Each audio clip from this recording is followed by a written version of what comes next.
നമ്മുടെ നിരത്തുകളിലൂടെ ഓടുന്ന പല ബസ്സുകളും ഏത് നിമിഷവും ഒരു തീഗോളമായി തീരാം. കരിഞ്ചന്തയിൽ വാങ്ങുന്ന മണ്ണെണ്ണയാണ് ഡീസലിന് പകരം ഈ ബസ്സുകളുടെ ഇന്ധനം. ഡീസലിനേക്കാൾ പെട്ടെന്ന് തീപിടിക്കും എന്നതാണ് മണ്ണെണ്ണയുടെ പ്രത്യേകത. മലബാർ ജില്ലകളിലെ ഒട്ടേറെ ബസ്സുകളുടെ ഇന്ധനം മണ്ണെണ്ണയാണ് എന്ന് മനോരമ ന്യൂസ് ഇൻവെസ്റ്റിഗേഷൻ ടീം കണ്ടെത്തി.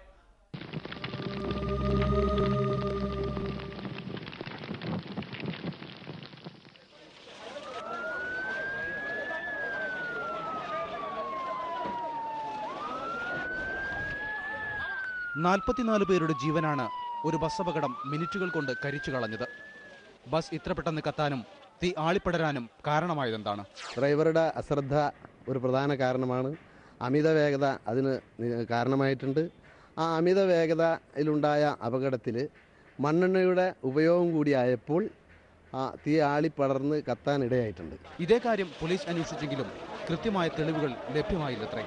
അങ്ങനെ ബസ് മുതലാളി രക്ഷപ്പെടുകയും ഡ്രൈവർ മാത്രം പേരിന് ശിക്ഷിക്കപ്പെടുകയും ചെയ്തു.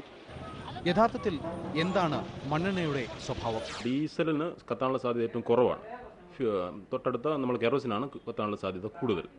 ഡീസലിൻ്റെ ഫ്ലാഷ് പോയിന്റിനേക്കാൾ കുറവാണ് കെറോസിൻ്റെ ഫ്ലാഷ് പോയിന്റ്. നമ്മൾ വേപ്പേഴ്സ് തീ പിടിക്കുന്ന ടെമ്പറേച്ചറിനാണ് ഫ്ലാഷ് പോയിന്റ് എന്ന് വിളിക്കുന്നത്.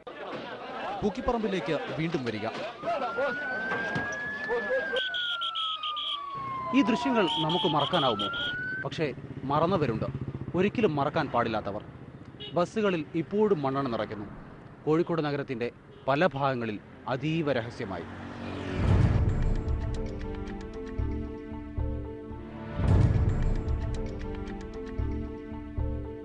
മണ്ണെണ്ണ ഉപയോഗിച്ച് കൊള്ളലാഭം കൊയ്യുന്ന ബസ് മുതലാളിമാർ വരാനിരിക്കുന്ന മഹാദുരന്തത്തെ മറക്കുകയാണ്.